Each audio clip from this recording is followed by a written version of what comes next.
Greetings and welcome to Artist Talk on WWETV, and I'm your host, DT the Artist. And today we're back in the YouTube studio in the red zone while I rock my blue. And we got Chief Wreckah. Now, for those of you guys who have been following his career, you know that we're around each other a lot and that kind of thing. So tell us what you've been up to, man. Like, what's going on right now? Yeah, I just been, you know what I'm saying, in and out of New York, doing my thing, connecting with the States a little bit, trying to bring that New York-Toronto connection back to what it was before. You know what I'm saying? Okay. So why is New York important for you?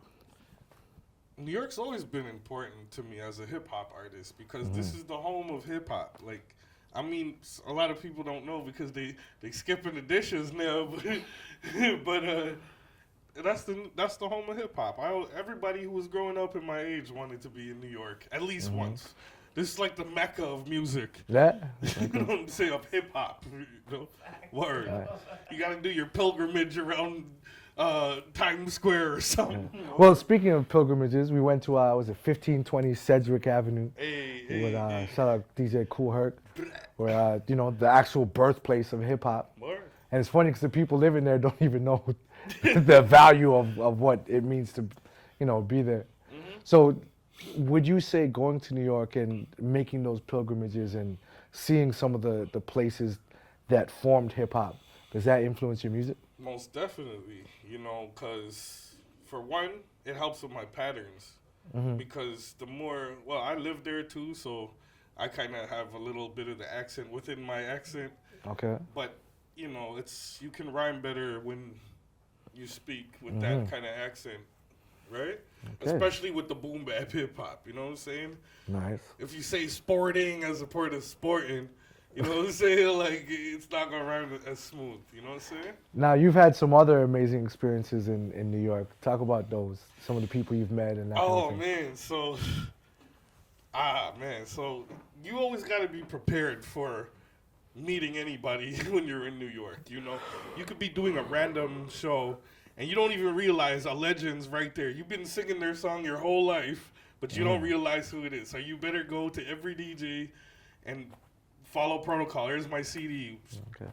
So who are some of the people that you met? So I'm there doing a set. I didn't even realize who this was because some people I know by reputation more so than their name. You know what I'm saying? Because they're behind the scenes. So I met, shout out to Cooler Ruler. Okay. This is the guy who actually wrote the hook for the Lost Boys song Renee that we all grew up rapping to. You know what I'm saying? I actually went to the studio with him. I got to see the platinum records and the gold records he cut with Onyx and all that stuff. This is a dude who co-produced for Biggie, the Dreams tune, Cuban Links. There's way too much to name right now. Okay. But he was definitely cool, rocking with me and stuff. I also met I don't know, it's a little bit before our time, but everybody kind of remembers the roof is on fire. So literally, I met the dude who came up with this chant. Okay. And he was just happy that somebody is still carrying on the tradition of hip hop. Yeah. That you can clearly hear, and it doesn't sound like an auctioneer. You know what I'm saying? All right. Who else? Because I know since you've been in New York, you've been doing some stuff with Chuchi. Yeah. Shout out to my homegirl Chuchi's Milkshake. You know what I'm saying? She's a person I met actually at one of her shows. So connecting with her was dope because she can actually tell me about how hip hop really started. Yeah. Like, we think it all started from the team. No, these people were literally in the park. Yeah. Beatboxing and getting turned up. Like, shoot, you couldn't even go on the other side of the park because, you know what I'm saying? Parks were huge in hip hop because we didn't have any actual spaces to do anything. So in the open space, no one can really tell you, you can't do that here. Yeah. In space.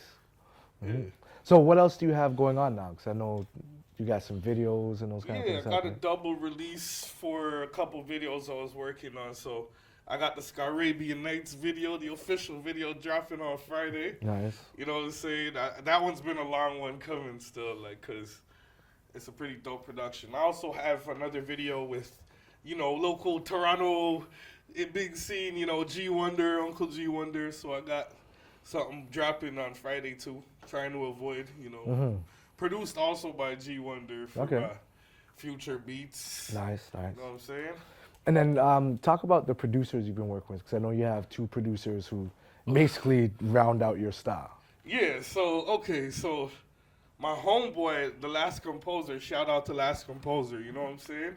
He's that traditional boom bap spitter producer. Okay. So if you got bars and lyrics, you need to go to this dude because he's gonna rock out the beat for you. But this is my homie too, outside of music. Yeah. So it's like fam, you know what I'm saying? So there's him, and then there's Bang Beats. Shout out to Bang Beats. Bang. You know what I'm saying? Even you be rocking with, he's got his trap game on point now, and he has his boom bap just like 20 years in the making, so it's on point, you know what I'm saying? But also, the other day I was chilling with T Major.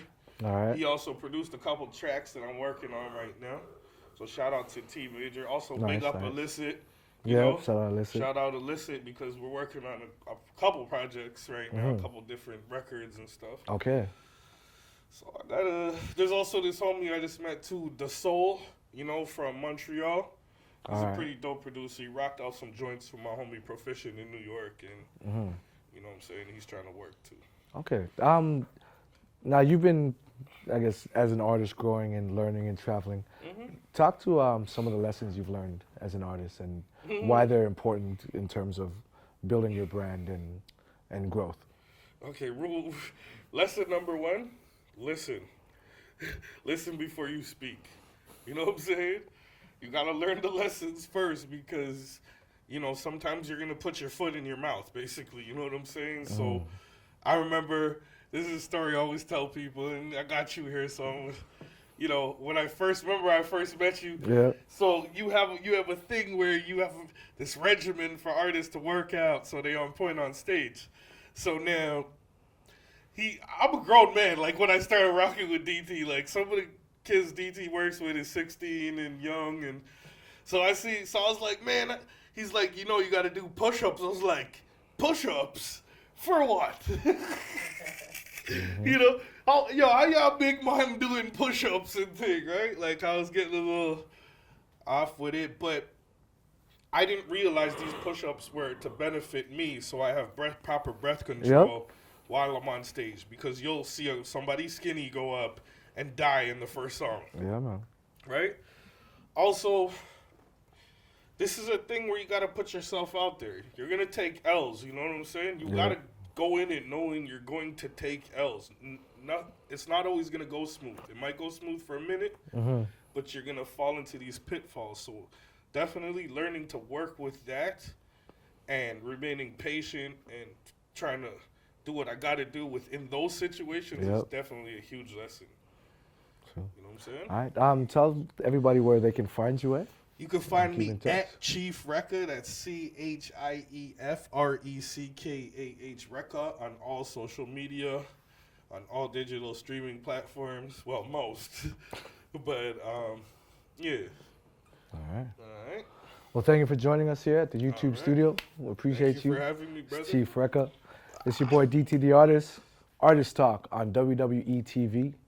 Signing off. See you next time.